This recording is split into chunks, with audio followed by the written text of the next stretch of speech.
So actually I'm not only talking about my research, but also about other research as well. And yeah, first welcome everybody to the Tech Talk series. I think it's a really cool idea, and I'm happy to contribute by talking about something. And my primary interest is rendering, and so I decided to talk about rendering. And since the idea of the Tech Talk is to kind of bridge the gap between applied sciences and industry, I thought it would be cool to talk about rendering research a bit. And what I find really fascinating about this topic is about rendering research in general is that it actually is a very interdisciplinary field. And it is so often the case that if you look at CCRF papers or papers from other conferences, then what they often do is they look at other scientific areas and then study the problems there, and then they find similarities to problems we have in rendering, and then they look at the solutions from those other domains and apply those solutions to rendering as well. And I really love this kind of research whenever this comes up, and this happens a lot, especially nowadays. And I want to kind of, in this talk, I want to just share this fascination with you. And I'm going to do this by talking about like two examples. So one example is from the nuclear sciences, and they came up with a technique which is called zero variance sampling. And I'm going to talk about how it has been applied to rendering recently. And the second example is based on our research we did here at HdM at the Stuttgart University, which is called Flux-limited Diffusion. And this is from the astrophysics domain. So they basically, this technique has been invented in astrophysics in the 70s, and we looked at it and we found that it actually can be applied to rendering pretty well. So before I start with these examples, just let me bring up this cover page from this book, Physical-Based Rendering. And this book has been published in 2004, the first time. And the authors later in 2014, they received the Technical Oscar Achievement Award for writing this book. And the reason is that this book laid the foundation for what we call the physical-based rendering revolution, which happened in our industry in the past decade. And by this physical-based rendering revolution, we basically mean that we now are talking about, so we are now, for example, using like real physical quantities to describe our scenes. So we use like radiance and power, and this hasn't been done before. And also we start being concerned about things like energy conservation, our shaders, which is important for things to look real. And also we now don't just look at an image which we rendered and ask, is it real? Does it look plausible and cool? But we also ask, how exact is the image actually to the real world? And is there some consistent error which we call bias? So, and all this together is what we understand by physically-based rendering. And interestingly, this development in our industry triggered some interesting thing, which is that because we now talking physics and use the physical framework, we are now much better able to talk to other scientific areas as well and understand their problems and relate them much better to our problems, because those other scientific domains also use physics as their basic framework, and therefore it's much easier to draw similarities and understand their problems and see their solutions and use those solutions in rendering. And yeah, this is basically why we now see much more rendering research drawing much more ideas from other domains. So before I start talking about these two examples, just let me reiterate of what the problem is in rendering. When we render an image of a scene, of a virtual scene, we do path tracing. This is what we do now with physical-based rendering. And there we have a light source, and we have a virtual camera with a camera sensor, and then we have a scene. And what path tracing on a high level is basically doing is basically tracing photons from the light source through the scene to the camera. And this is a very difficult problem for two reasons. The first reason is that if the scene is very complicated, then the probability of photons hitting the camera sensor becomes very small. So in order to get an accurate result, we need to trace a lot of photons. And the second reason is if the length of our path, so the number of interactions with the scene, the bounces, when these directions change, if this happens a lot, then the computer needs to compute those material interactions, and the more material interactions you have, the more compute power you need. That's why these are like two reasons why this is a very computational demanding problem and takes up a lot of resources. So and we will find that other areas have the same problem basically, and therefore now we look at nuclear sciences. And this is a nuclear power plant, so I'm not a fan of nuclear energy, but the problems they have are really interesting. So that's why I'm bringing up. And this is like the schematic view of the facility. And what you have here at the center is the reactor pressure vessel. This is the thing which basically holds the nuclear reaction. And here's a slice looking from the top through this. And at the center, at the core, you have the nuclear fission going on. This black thing here is the reactor vessel, which shields the high energy neutrons from the outside. And then you have more shielding like this concrete here as well. And in nuclear sciences, one of the major concerns in this field is the lifetime of such a facility and the question, can it be extended? Can we run it longer? And the lifetime is directly dependent on the integrity of this reactor pressure vessel. And this integrity over time, it comes down because from the center there are high energy neutrons which bombard this shield and damage it over time. So the scientists will want to know how well is in what shape is this shield, and for this to find out they run physical simulations. So here we have the reactor shield, and on the right side we have a sensor where the scientists basically measure how much particles arrive, and this is something they want to know. And from the left side we have the core, and we have these high energy neutrons bombarding the shield. And what they do is now they trace the neutrons through this reactor shield. And this is very similar to what we do in rendering, right? We trace photons, but it's also like particles going around and losing energy. And the problem they have now is that the reactor shield is designed in a way that it's really well at shielding away those particles. So not many particles will hit the sensor.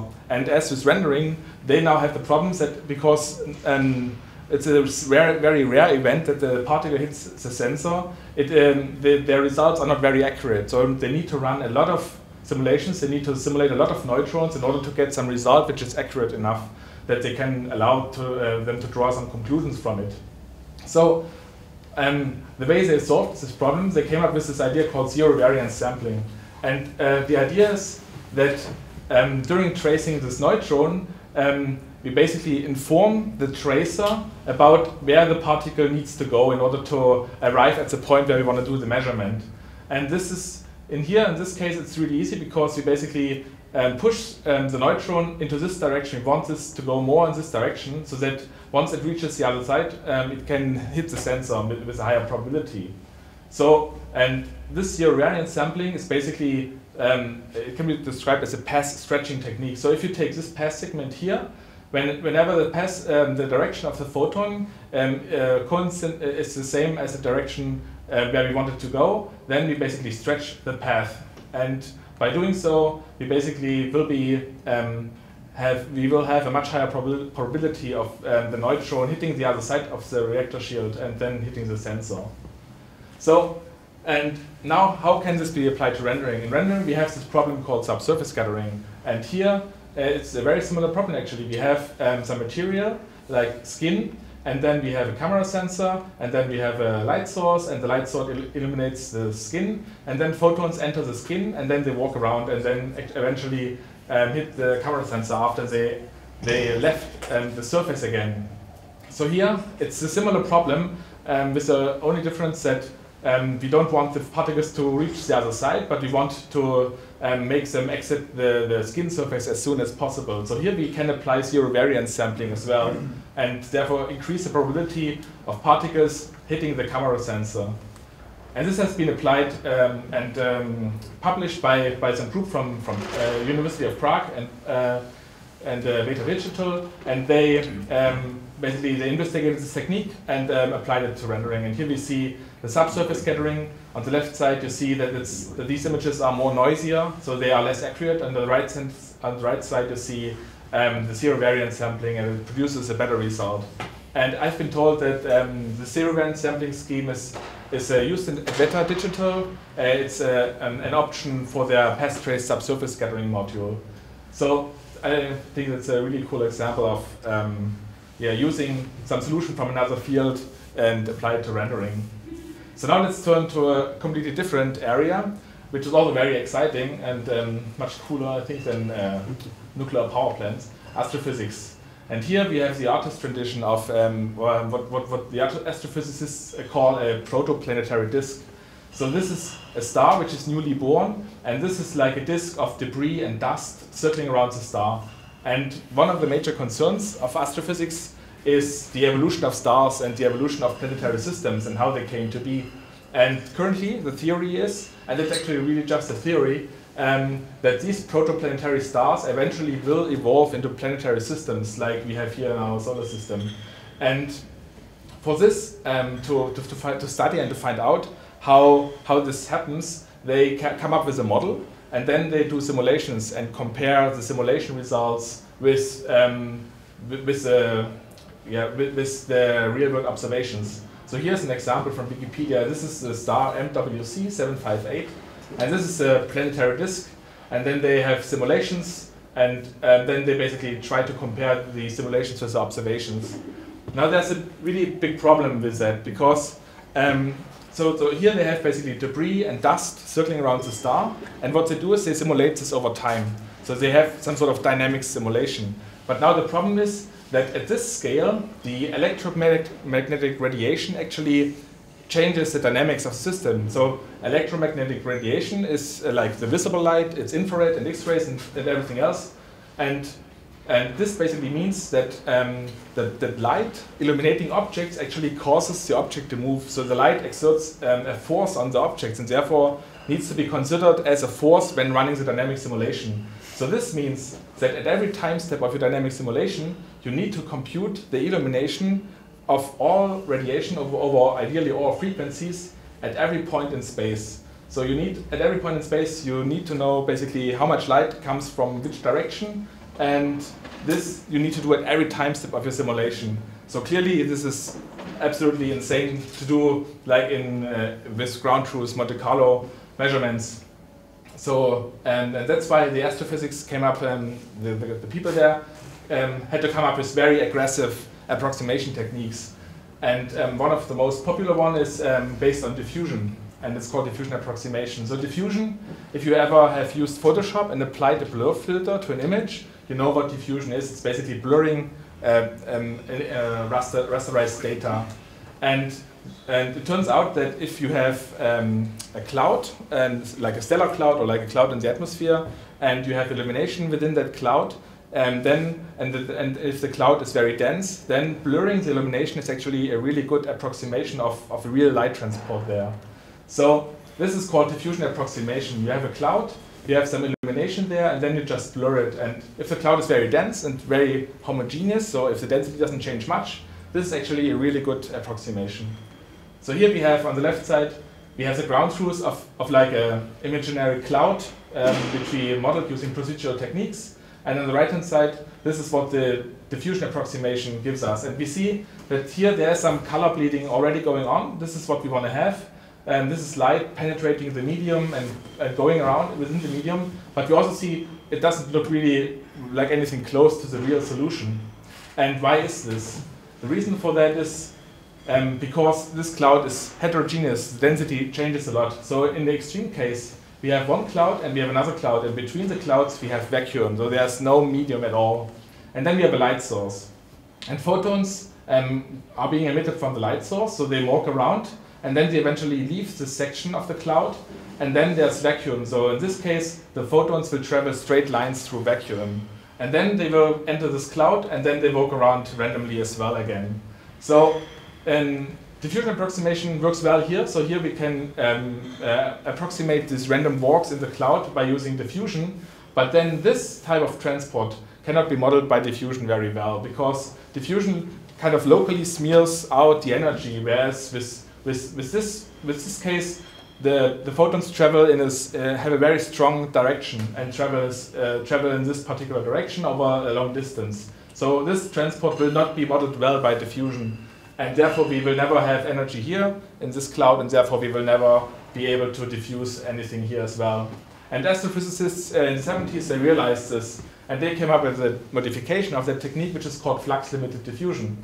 And this is the idea is basically to extend the diffusion transport with another type of transport, which is called advection.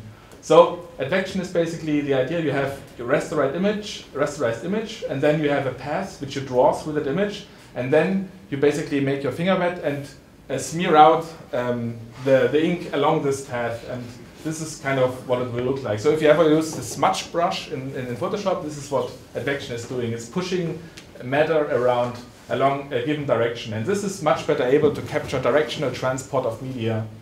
So flux-limited diffusion is this basic idea of analyzing the scene and at every point decide whether we want to do advection or a diffusion. So we now have two transport models instead of just diffusion. So here we can do diffusion, that works well, but here we will do advection, and here we will do a diffusion again. This is what flux-limited diffusion is doing.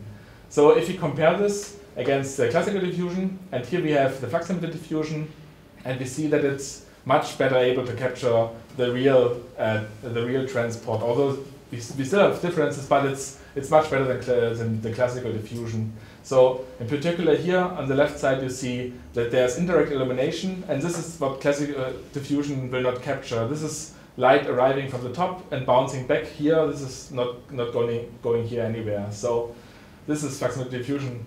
And this is, I was really happy when I randomly saw that actually some people from some institute in Denmark, they picked up the paper we wrote, and they used this technique in a commercial product, which is called Elementacular. So we are not affiliated with those guys at all, but it was really cool to see that they use this technique in their product, and they explicitly demo the multiple scattering, and I just grabbed the video from the website.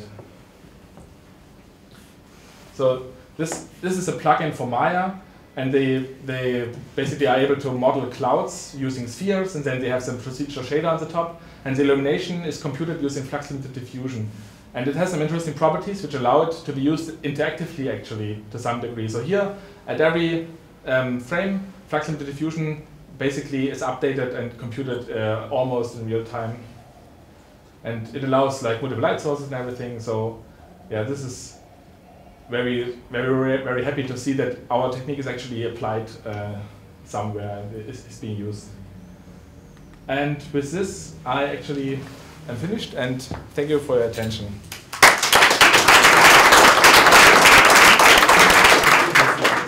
Yeah, thank you very much, David, for this second tech talk, and open questions. Ari. Hi, you mentioned in the diffusion that when it would go from cloud to cloud, that there will be vacuum between them. Now, is that from the astrophysics thing, or because sort of if you want to do it with real clouds on Earth, then it won't be vacuum? So this is a simplification. So in rendering, what we usually do is we put clouds somewhere, and then we have vacuum between them. So we don't model like this air. There's when I render the scene, there will be no volume here, right? So it's a simplification, but in the real world, obviously there's no vacuum. So there's always like some matter, and this does not make any difference for flux-limited diffusion because it's just about very low densities. So it's not only useful when there's vacuum, but also when there's just low densities and high densities next to each other. Yeah. Usually there's a zero in between the clouds. Yeah. There's nothing. Yeah. And it works. Yes. Wir würden euch gerne einladen für den nächsten Tech Talk im Oktober, 11. Oktober. Er ist auch schon angekündigt auf den Flyern, auf den Umläufen, die wir gemacht haben. Und wir würden euch auch gerne einladen, vielleicht für Themenvorschläge, die man auch aufnehmen könnte. Dinge, die euch interessieren, die euch gerade brennend beschäftigen in den Produktionen, in Möglichkeiten, Dinge zu verbessern, um einen Dialog zu starten, auch mit uns, mit den Institutionen hier in der Gegend. Und auch für neue Impulse, für neue andere Vorträge, für die Tech Talks. Also wir sind da offen für jegliche Vorschläge, die an uns herangetragen werden. Und ich würde mich freuen, wenn wir uns im Oktober wiedersehen, hier in der Theaterrampe. Und Ich möchte das aber dennoch nicht versäumen, nochmal meine Mitorganisatoren und Organisatorinnen nochmal zu bedanken für die großartige Zeit und für dieses Event hier, das wir heute machen durften. Das ist die Stefanie Larsson vom AMCAS.